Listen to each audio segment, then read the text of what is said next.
What's up, guys? Perp Jixer here. My bike is super dirty because I came home in the rain last night. That stuff will probably eventually get posted because the way that tunnel in Pittsburgh was flooded was kind of insane. But I think I'm gonna do a video for you guys today about the best beginning bikes or beginner bikes, and honestly what you should start on, what you should kind of look for and avoid. But we'll get all into that. I'm gonna take a short trip and little cold start. It's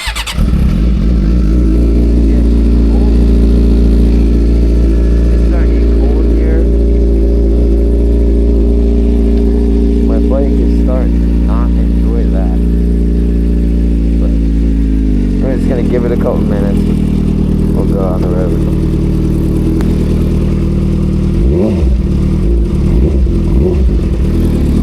think she might be warm enough now.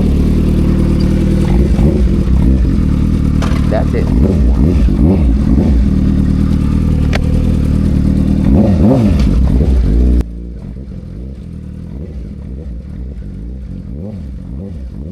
Like 15 seconds, or I end up pulling down my alleyway, and this is one of the big worries that you have whenever you ride a motorcycle. Like, someone's just walking their dog down the road, and that dog just starts to sprint out towards the middle of the road. So I start freaking out, because it's one thing to hit a deer and kill a random animal, but someone's pet is pretty scary, let alone yourself and worrying about yourself and everything along those lines. So, like, I always tell people, riding a motorcycle is not just about riding a motorcycle. It's about paying attention about a million things ahead of you, paying attention and making sure that you hit and you're able to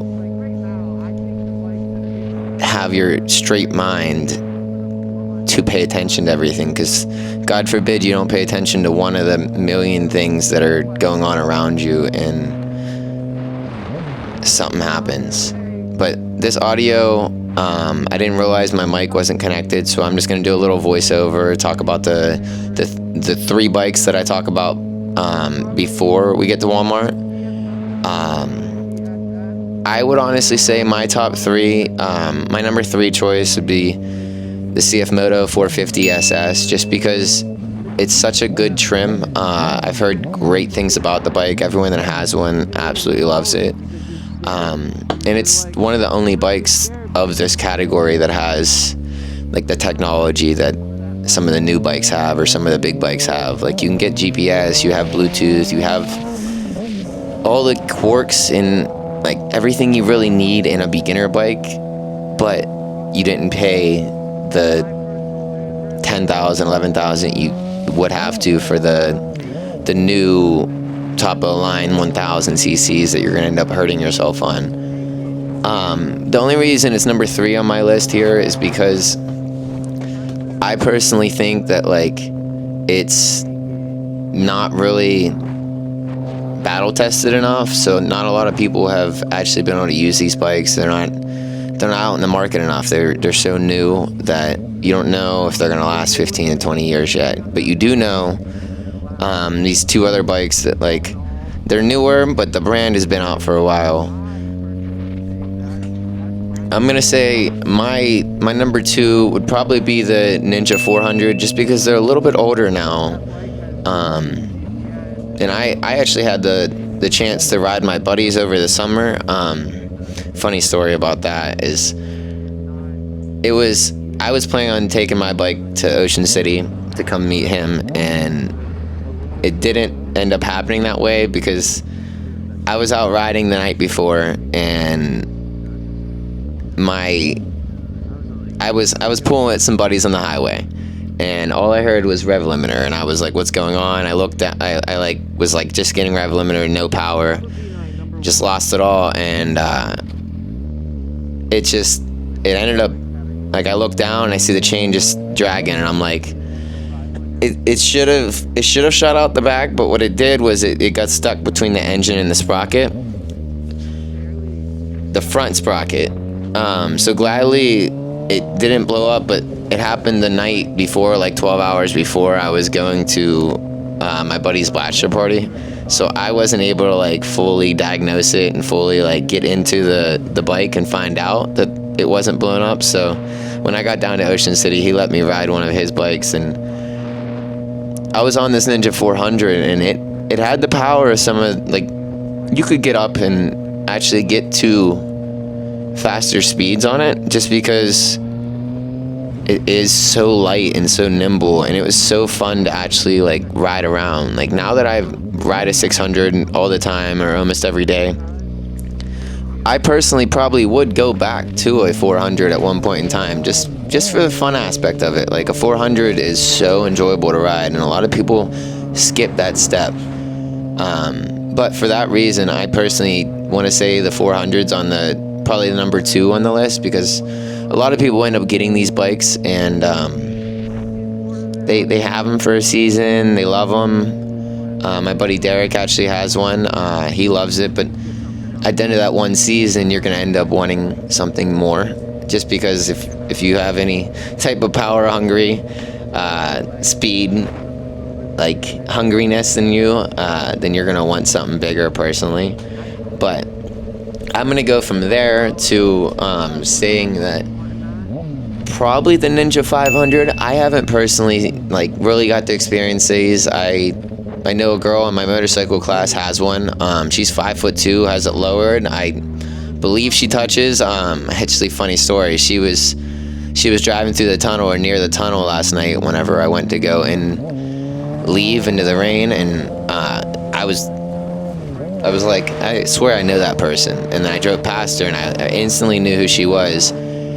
But I would say the Ninja 500, just because it has a little bit more power than the 400s, but it still is able to be used as a bike that you're going to enjoy and keep for longer than a season. And that's the hardest thing with the new bike and the getting into the biking community, is a lot of people buy their first bike and have it for a season, 2 seasons, and want something more, or hate that they bought it because they want something more. But just stay safe. Just make sure that you find the bike that you personally know that you can handle, because a lot of people think they can handle bikes, but they can't.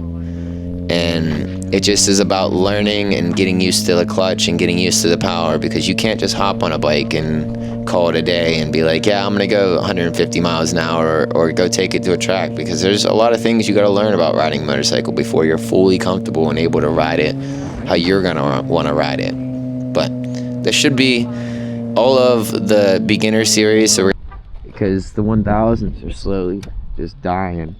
I know the V4s, the H2s, the ZX10s, those type of bikes will always probably be made. I know the R1, and they kind of trick people out and be like, oh, we're done making it. But I think they will probably end up keep making those bikes in some form or some spin-off way. But I gotta run into Walmart. Right back, guys. Alright, so this is why you don't go to Walmart with no plan. Because for some reason, I was like, football, pizza, great idea.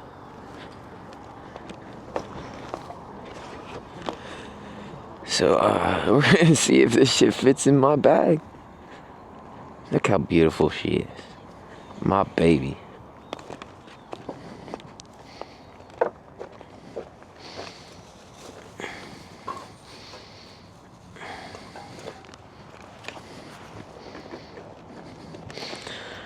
Alright, so the person that was saying, that commented on my one video the other day about, oh my god, that fits perfect. Jesus Christ, the pizza in my backpack is great. Wow. Wow. Pepperoni. My dog loves that pepperoni. But I'm not a rain drinker, I'm a Red Bull drinker. Alright, this is gonna be nice, huh? It might actually work.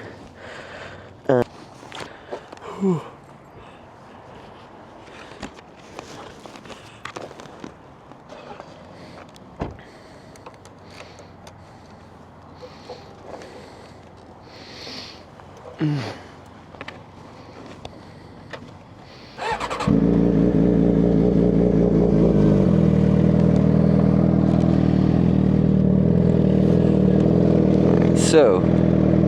I personally think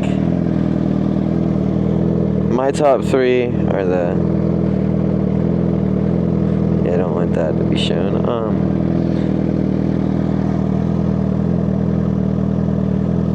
My top 3 would be the CF Moto.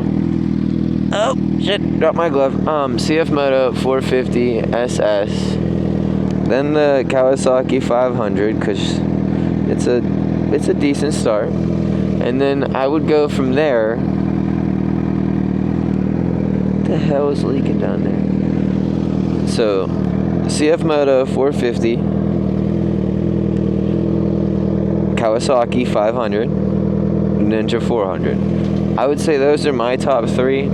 Obviously, there's the other categories that kind of make the transition a little bit easier because they lose some of the top end.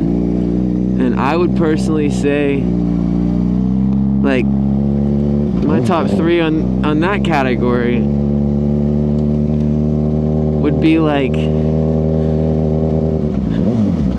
number 1, I'd probably say, if you're transitioning from a 400 to a bigger sport bike, I would say the Ninja 650, the Ninja 650, the new GSX 8.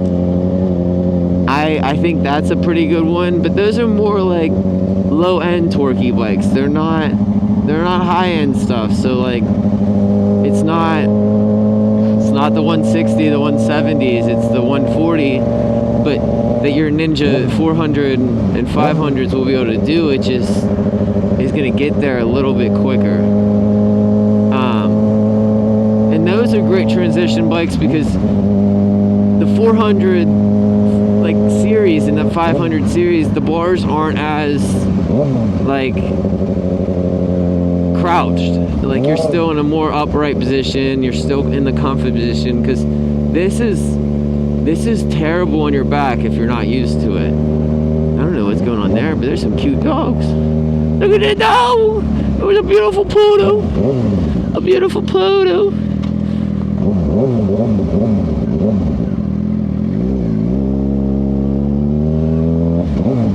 But I don't know if I would tell someone, at least where I live,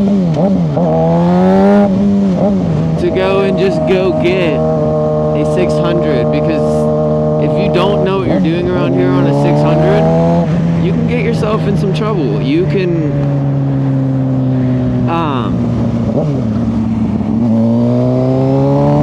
actually really get hurt. I love the skyline here. Enjoy it. You just literally can go. It's,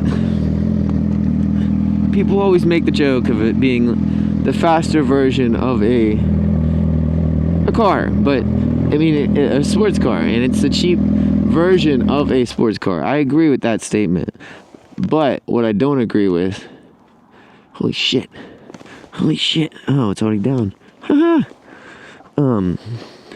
What I don't agree with is the fact that people think that you can get a 1000 and fully know how to ride in 2 months, 3 months. It's just not a very capable thing. I get it, you can feel a little bit more comfortable, but when you start to feel comfortable after the first riding season into the second is whenever the issues actually fully start happening. And personally think, start with the 400s, the 500s. That CF Moto has that beautiful 450. It's a beautiful sport bike.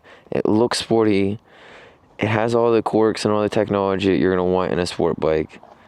But you're not going to pay the big price tag, and you're not going to be worried about killing yourself every day.